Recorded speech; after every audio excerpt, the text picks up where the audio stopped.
चुनाव लड़ने का मौका मिल रहा था। मैं तो कहूंगा कि अच्छा किया कांग्रेस पार्टी ने कि अभी धोखा दे दिया। अगर बाद में धोखा देता उसका डर तो हम कहीं के नहीं बचते।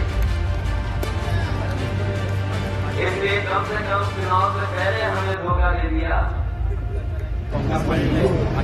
और उस धोखे की वजह से हमें पुष्पेंद्र अहिरवार जी को चुनाव लड़ाना पड़ रहा है।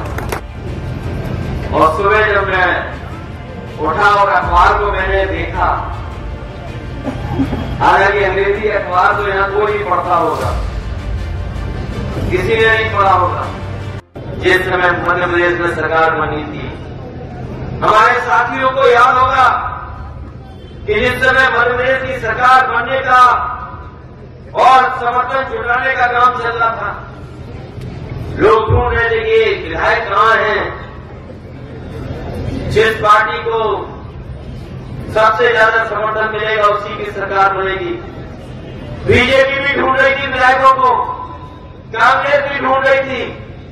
और मुझे याद है उस समय जो मुख्यमंत्री बने थे कांग्रेस के, उन्होंने कहा कि समाजवादी पार्टी अगर समर्थन कर देगी तो हमें दूसरे दल से भी समर्थन मिल जाएगा और गवर्नर भी हमें बुला लेंगे शपथ के लिए। मुझे याद है वो दिन सबसे पहले समाजवादी पार्टी ने अपने इकलौते विधायक का समर्थन दिया, उसके बाद दूसरे दल का समर्थन मिला और उसके बाद गवर्नर ने बुला करके कांग्रेस की सरकार मध्य प्रदेश में बनाने का मौका दिया। मैं आज दावे के साथ कह सकता हूं, अगर समाजवादी ने उस समय समर्थन नहीं दिया होता तो पहले कांग्रेस की सरकार नहीं बनती। अगर किसी ने समर्थन देकर के कांग्रेस पार्टी की सरकार बनाई थी तो वो समाजवादी पार्टी का इकलौता विधायक था जिसने समर्थन किया, तो उसके बाद कांग्रेस पार्टी की सरकार बनी। लेकिन ऐसा खेल तो देश में नहीं खेला गया होगा। मुझे तो खुशी है इस बात की कि आपके बनने वाले विधायक ये कह रहे हैं कि हम कोई कमीशन नहीं देंगे, हम अपना वेतन भी गरीबों में बांट देंगे। लेकिन मध्य प्रदेश के लोगों को याद होगा क्या विधायक खरीदे गए करोड़ों रुपए में। एक नहीं, दो नहीं, तीन नहीं, 10 नहीं, 15 नहीं, पता नहीं कितने विधायक खरीद लिए थे बीजेपी ने। इस्तीफा दे दिया उन्होंने, फिर जिता दिया बीजेपी ने और सरकार भारतीय जनता पार्टी की बन गई। अगर बेईमानी से किसी ने बनाई तो भारतीय जनता पार्टी ने बेईमानी से सरकार बनाई की बात है। अगर कोई विकल्प राजनीति में दे सकता है तो वो है समाजवादी लोग। इसलिए मैं आप सबसे निवेदन अपील करने आया हूं। आपने कांग्रेस का भी राज देखा है, बीजेपी का भी राज देखा है। जिन लोगों ने कांग्रेस की सरकार देखी होगी उन्हें भी याद होगा कि कांग्रेस ने क्या काम किया। आज जो गरीबी, बेरोजगारी या बड़े पैमाने में महंगाई दिखाई दे रही है, कहीं न कहीं कांग्रेस भी दोषी है, क्योंकि जो फैसले उन्होंने लिए उस समय अगर हमारा प्रदेश और देश खुशहाल हो जाता तो शायद हमारे लोगों को इतना सामना नहीं करना पड़ता है चीजों का। जब से भारतीय जनता पार्टी आई है केवल उद्योगपतियों की मदद कर रही है, गरीबों को लूट करके, गरीबों का पैसा लेकर के अगर कोई मदद कर रहा है उद्योगपति अमीरों की तो वो है भारतीय जनता पार्टी। वो समय भी याद होगा जिस समय नोटबंदी। वैसे तो अखबारों में आपने बहुत कुछ पढ़ लिया होगा। एक समय ऐसा था कि लग रहा था कि हम लोग गठबंधन में चुनाव लड़ने जा रहे हैं। हम लोगों से बातचीत हुई और पता नहीं क्या और किस कारण वो बातचीत खत्म हो गई। जहां में गठबंधन में चुनाव लड़ने का मौका मिल रहा था, मैं तो कहूंगा कि अच्छा किया कांग्रेस पार्टी ने कि अभी धोखा दे दिया। अगर बाद में धोखा देता उनका डर तो हम कहीं के नहीं बचते। इसलिए कम से कम चुनाव से पहले हमें धोखा दे दिया और उस धोखे की वजह से हमें पुष्पेंद्र अहिरवार जी को चुनाव लड़ाना पड़ रहा है। और सुबह जब मैं उठा और अखबार को मैंने देखा, हालांकि अंग्रेजी अखबार तो यहां कोई नहीं पढ़ता होगा, किसी ने नहीं पढ़ा होगा, हमारे पत्रकार साथियों को तो पता होगा। लेकिन जैसे ही मैंने सुबह 6 बजे अंग्रेजी अखबार उठा करके देखा,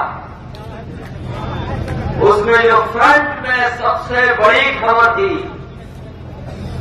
वो खबर कांग्रेस पार्टी के नेता के नाम से मिलती जुलती खबर थी। जिनके नाम में ही कमल हो, जिनके नाम में ही कमल हो, तुमसे क्या उम्मीद कर सकते हो आप? और हम तो कहेंगे पत्रकार साथियों, एक बात पढ़ने अंग्रेजी का जो कभी इंटरव्यू दिया है और इंटरव्यू में जो छपा है,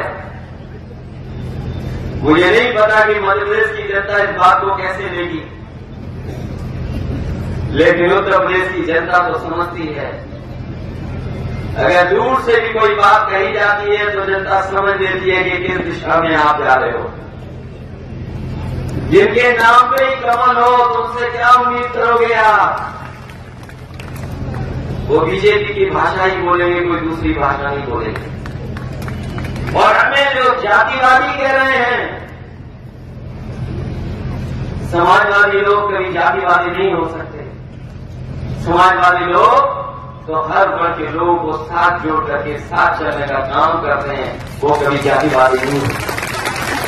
सिलेंडर को लेकर के भी हम नई योजना शुरू कर रहे हैं। बहुत से गरीब हमारे नहीं जानते होंगे कि ये जो सिलेंडर आपको फ्री मिले थे उज्ज्वला योजना में, ये शहरों से निकाले गए थे।